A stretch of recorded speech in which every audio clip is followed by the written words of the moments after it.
पंजाब का सियासी बहरान आज भी जूं का तूं रहा और जो कहा जा रहा था कि असेंबली तहलील की जाए या तहरीक अदम एतमाद लाया जाए, दोनों ऑप्शंस पे आज हमने देखा कि कोई डेवलपमेंट ना हो सकी। खान साहब कह रहे हैं कि तहरीक अदम एतमाद जो है वो बेशक लाएं, लेकिन असेंबलियां तहलील करना हमारा हक है। मामलात किस तरफ जा रहे हैं और क्या कोई मीडिएटर के जरिए, मीडिएशन के जरिए इन मामलात को हल किया जा सकता है, या आप पंजाब का सियासी बहरान मजीद खराब होता देख रहे हैं? देखिए, ये एक मुसलसल दौरान है और इसमें फिर उतार चढ़ाव आ रहे हैं। और आज अगर आपने कहा ना कि कोई पेशरफ्त नहीं हो सकी, और तो आज पेशरफ्त क्या होती? दो तीन पॉसिबिलिटीज थी। एक तो ये कि वो डी नोटिफाई कर देते रात को, जिसके बारे में मैंने बहुत क्लियरली कर कहा था कि वो नहीं कर सकते गवर्नर साहब। और उसकी वजह ये है कि ये कैसे साबित हुआ कि इत्तेमाद का वोट यानी मतलूबा वोट नहीं है परवेज इलाही साहब के पास, तो वो ये कदम उठा नहीं सकते। तो वो हाँ। नोटिफिकेशन के ऊपर फिर वही राय गालिबन जो कानूनी माहिरीन थे उनके, मुस्लिम लीग नून के, उनकी तरफ से भी एक डिवीजन आया सामने। तो वो नोटिफाई भी नहीं हुआ। दूसरा ये है कि इमरान खान साहब, कल इमरान खान साहब भी असेंबलियां नहीं तोड़ने जा रहे। उन्होंने कहा था कि मैं जुमे के रोज तोड़ूंगा, लेकिन जुमे के रोज वो असेंबलियां नहीं तोड़ रहे। और उसकी वजह जो है वो स्पीकर सत्यान खान साहब ने ये बयान की कि हम असेंबलियां कैसे तोड़ सकते हैं क्योंकि तहरीक अदम एतमाद पेश हो गई। जी। अच्छा, पहले उनका मौक़िफ़ ये था कि तहरीक अदम एतमाद पेश नहीं हो सकती क्योंकि एक सेशन जारी है और दूसरा सेशन बुलाया जाएगा तो फिर तहरीक पेश होगी। लेकिन अब वो कह रहे हैं कि तहरीक अदम एतमाद जो कि पेश हो गई, तो अब उसमें नोटिस जारी होंगे। नोटिस जारी होंगे तो फिर वो जनवरी तक जाएगा मामला। लेकिन तो मतलब है कि आप यूँ समझें कि एक एक्सट्रीम पोजीशंस पे जाके और एक वक्ती तौर पे जंगबंदी हुई, और उस एक्सट्रीम पोजीशन पे एक दफा फिर जाके, लेकिन आज क्या होता, डी नोटिफाई कर देते वो। उसके बाद वो इमरान खान साहब ने गवर्नर हाउस के घेराव का प्लान किया हुआ था पीटीआई ने। उसके नतीजे में मुस्लिम लीग नून रिएक्ट करती, पुलिस तसादुम, कोई इंसानी जान चली जाती, कोई मामला खराब हो जाते। तो फिर कहीं पर मुझे लगता है कि सेंस ने प्रिवेल किया, हम्म। और वहां पर फिर ये शहबाज शरीफ साहब की तरफ से ये बात गई कि नहीं, आप नोटिफाई नोटिफाई ना करें। और लेकिन नोटिफाई ना करें के नतीजे में ये हुआ कि वो नोटिफिकेशन नहीं हुआ, डी नोटिफिकेशन। लेकिन असल बात वो ये कि इमरान खान कल असेंबलियां नहीं तोड़ रहे। अच्छा, अब इसमें दो तीन बातें मैं दोबारा दोहरा देता हूँ इसमें। सबसे पहली बात तो ये कि ये जो भी मूव थी, ये जहां तक गई, जहां तक ये पहुंची, जिस हम्म। अरूज तक गई, उस अरूज में आई रिपीट, मैंने कल भी बात की थी, इससे पहले भी कह चुका हूँ, इसमें कहीं पीडीएम नहीं थी। और जरदारी साहब ये पीपल्स पार्टी पीडीएम का हिस्सा नहीं है, वही बात। कहीं हमें पीडीएम नजर नहीं है, कहीं नवाज शरीफ नजर नहीं आया, कहीं मरियम नवाज साहबा कोई इजलास हमें नजर नहीं आया, कहीं हमें फजलुर रहमान साहब नजर नहीं आए, और कहीं हमें कोई वफाकी वुजरा भी बड़े फाल नजर नहीं आए। हाँ, उन्होंने इमरान खान साहब के बारे में जरूर बात की, लेकिन राना सनाउल्लाह साहब चूंकि मुस्लिम लीग नवाज पंजाब के सदर हैं, उस हैसियत में वो हमें फाल नजर आए। जी। तो बाकी जो है वो पीडीएम्स में नहीं ऑन बोर्ड। और मियां नवाज शरीफ साहब जो है वो, देखिए ना आप, सबसे एक अजब बात के पंजाब के जो स्पीकर भी सामने आ गए, पार्लियामानी पार्टियां कौन सी हैं उनके आगे पीछे सब कुछ, लेकिन हमजा शहबाज कहाँ पे? हमजा शहबाज पाकिस्तान में ही नहीं है। जी। यानी जो लीडर ऑफ द अपोजिशन है वो पाकिस्तान में ही नहीं है, जिनके बारे में हो रहा है कि उन्होंने शायद वजीर आजम बनना है, वजीर आला बनना था अगर ये परवेज इलाही साहब। तो मतलब ये एक आप मैं ये तो नहीं कहूंगा कि प्याली में तूफान था, लेकिन ये एक्सट्रीम पोजीशंस पे मामला चले गए। हम्म। और एक्सट्रीम, मैंने कुछ देर पहले केपी में चेक किया तो वहां पर खैबर पख्तूनख्वा के वजीर आला ने ऑलरेडी बयान दिया हुआ था, लेकिन मैं मिस कर गया था, मैंने किसी को फोन वहां पे किया। तो उन्होंने तो कोई समरी वगैरह भी तैयार नहीं की अभी तक। वो उन्होंने, महमूद खान साहब का कहना ये है कि अभी तक खान साहब की तरफ से मुझे कोई डायरेक्शन नहीं है। हम्म। और मुझे तो, हमें तो ये क्या है कि पहले पंजाब असेंबली टूटेगी फिर हम जाएंगे। अच्छा, अब यहां पर मैं दो तीन बातें आपको बताऊं। नंबर जी। एक, पहली बात तो ये है कि खान साहब को, इमरान खान साहब के मसाइल खत्म नहीं होंगे। नंबर वन, उनके लिए जो प्रॉब्लम्स आने वाले दिनों में हुकूमत की तरफ से और बाकी जो लॉ एंड वो इसके बाद मजीद बढ़ेंगे। क्योंकि उसकी वजह ये कि जो भी सिलसिला चला, जो भी मामलात हुए, ये उस वक्त इलेक्शंस की तरफ चले जाना चाहिए था जब इमरान खान साहब मेरे ख्याल से असेंबली से बाहर आए थे कुछ अरसे के बाद। वो बहुत सारे उन्होंने मुल्क में इलेक्शंस जीते, सब किसी मरहले पे वो इलेक्शंस की तरफ ले जाते मामलात को। ये बात मैं पहले भी कह चुका हूँ। और ये इलेक्शंस की तरफ ले जाते और उनको बहुत ज्यादा जलसे करके और बहुत सारी सीटों पर जीते हैं, वो इसकी जरूरत, वो उनकी पॉपुलैरिटी मौजूद है, उनके वोट बैंक मौजूद है, इस पे कोई राय, लेकिन वो वक्त गुजरता रहा गुजरता रहा गुजरता रहा गुजरता रहा, फिर एक लॉन्ग मार्च हुआ, फिर उसमें उन पे कातलाना हमला भी, सब कुछ हुआ।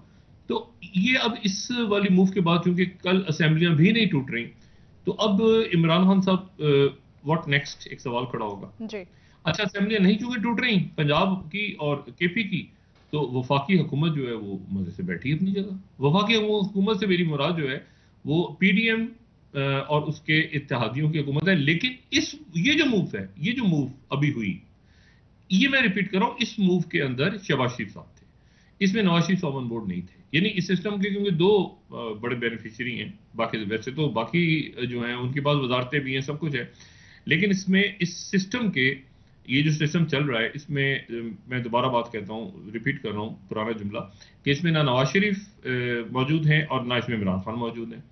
और जाहिर है कि इसके बाद जो भी सिस्टम होगा वहां पर ये दो पहलवान आमने सामने होंगे, यानी इमरान खान और नवाज शरीफ। और तो इसमें इस पूरे सिस्टम, और फिर ये भी ध्यान में रखेंगे जो फैसला साजी की अल्टीमेट पावर है, ये बात भी हमें, यानी वैसे तो अल्लाह ताला की जात है, ये बात मुझे कहनी चाहिए, मैं वापस लेता हूँ जुमला, लेकिन यानी इस पूरे सियासी सेटअप में ये भी तय हो गया कि जो फाइनल फैसला है, चाहे वो जरदारी साहब करें, यहाँ पे शहबाज शरीफ साहब मिलके करें, जो भी खिचड़ी विचड़ी बने, आखिरी फैसला जो है वो बहरहाल वो नवाज शरीफ साहब की मुशावरत से ही हुआ अल्टीमेट, ठीक है ना। वो बीच में छोटे मोटे वजारतें, ये ले लो, मुशीर बना लो, फलां कर लो, उससे नवाज शरीफ साहब की सेहत पे कोई असर नहीं पड़ रहा। लेकिन जो एक फैसला आया तो उन्होंने शहबाज शरीफ साहब से कहा कि आप जरा शर्म शेख से यहाँ तशरीफ ले आइए। अब मुशावरत थी, क्या था, जो भी था उसको अब जाने। तो वहां पर जरदारी साहब कुछ और फार्मूला था, किसी का कोई और फार्मूला, ये फार्मूला वो फार्मूला, कोई ये प्लान होगा वो प्लान। अल्टीमेट नवाज शरीफ साहब ने कहा तशरीफ ले आइए इधर, ये फैसला है, और जाएं और वापस आपको, आपकी तबीयत ठीक नहीं, आपको कोविड चेक कराएं।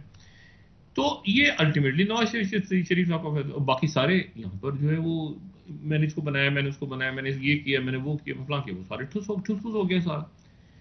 इसी तरह से ये जो पूरी मूव थी, इसमें अल्टीमेटली कहीं नवाज शरीफ नहीं थे, नवाज शरीफ नहीं थे इसमें, ठीक है। और क्योंकि नवाज शरीफ साहब का कोई स्टेक नहीं है इस सिस्टम के अंदर, कोई भी स्टेक नहीं है। और उसमें आप ये देखें ना कि जो नैब के तरामीम हो रही हैं उसमें आपको बजाय रिलीफ मिलता नजर आ रहा है, लेकिन ये केस जो है कि नैब की तरामीम ठीक है गलत है, सुप्रीम कोर्ट में है। और ये जिस दिन अगर सुप्रीम कोर्ट में इसके खिलाफ फैसला दे दिया तरामीम के, तो सारे के सारे नैब के केस वापस अपनी जगह।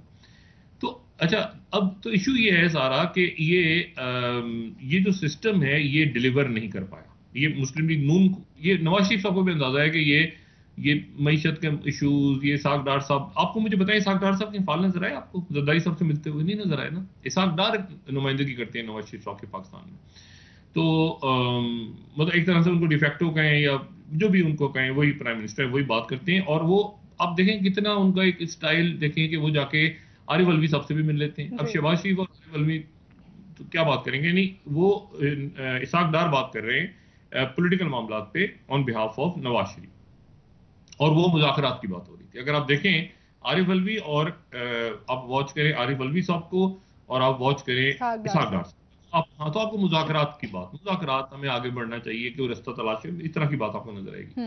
ये जो एडवेंचर था, इस एडवेंचर के अंदर वो नहीं थे, यानी पीडीएम नहीं थी और ना नवाज शरीफ थे, मरियम नवाज तो बिल्कुल ही नहीं थी, ठीक है। अच्छा, तो ना कोई ट्वीट था, ना कोई इस पे इशू था। इमरान खान साहब को तो बुरा भला कहना, वो तो पीडीएम की सारी जमातें हैं ना, वो तो सब इकट्ठे हो गए, वो तो कौमी फरीजा है इमरान खान को कोसो, वो तो अलग है। मैं इस मूव की बात कर रहा हूँ कि इस मूव में कोई क़यादत नहीं थी, पीडीएम इसमें नहीं थी। हाँ। अच्छा, अब आ जाए कि अब क्या होगा। अच्छा, अब ये होगा कि जी अब दोबारा इसके अगर ये आज मामला आगे चले जाते, जो कि खुदा का शुक्र है नहीं गए, खून खराबा होता और हम उसके मुतामिल हो नहीं सकते, और खून खराबा होता, लड़ाई होती, गवर्नर हाउस के बाहर पता नहीं क्या होता, पुलिस तकसीम हो जाती, कौन है चीफ मिनिस्टर कौन नहीं है, क्या होता। तो मेरा ख्याल है कि वो जो मैंने बात की थी, मैसेज गया है। मैंने कल के प्रोग्राम में एक जुमला कहा था कि मैसेज गया है, वो मैसेज मैंने ही भेजा, इस तरह समझ लें। और वो ये कि सब बैठ के आराम से बात करें, और मुल्क के इश्यूज जो हैं वो ये हैं, ये इश्यूज हैं हमारे, हम सब जानते हैं, हमारा माशी इशू है, हमारा सिक्योरिटी का इशू है, हमारी मैशत बद से बदतर होने जा रही है आने वाले दिनों में। और उसमें एक नई चीज आ गई है, और वो मैं बहुत एहतियात के साथ ये बात यहाँ पे कर रहा हूँ, क्योंकि मैं नहीं चाहता कि किसी भी किस्म का पैनिक जो है यहाँ पे फैले पाकिस्तान में।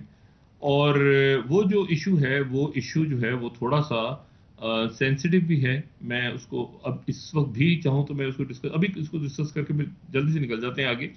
ये जो कोविड वायरस है इसका एक वेरिएंट है BF7। ये BF7 जो है ये चाइना के अंदर दोबारा बड़ी तादाद में ये फैल गया ठीक। है। BF7 वेरिएंट ओमिक्रॉन का ही है और ये इंडिया में भी आ गया है और इंडिया में 4 इसके पेशेंट्स आए हैं। और इसकी सीरियसनेस का आप इस बात से अंदाजा लगाएं कि आज इंडिया के प्राइम मिनिस्टर मोदी जो हैं उनकी ज़ेर सदारत इजलास हुआ है कोविड के ऊपर दोबारा। और अगर मैं हिंदुस्तान टाइम्स दिखाऊं 5वीं स्लाइड दिखा के मैं तेजी से निकलता हूं कि पाकिस्तान में भी लोगों को थोड़ा सा पैनिक नहीं, अलर्ट होने की जरूरत है।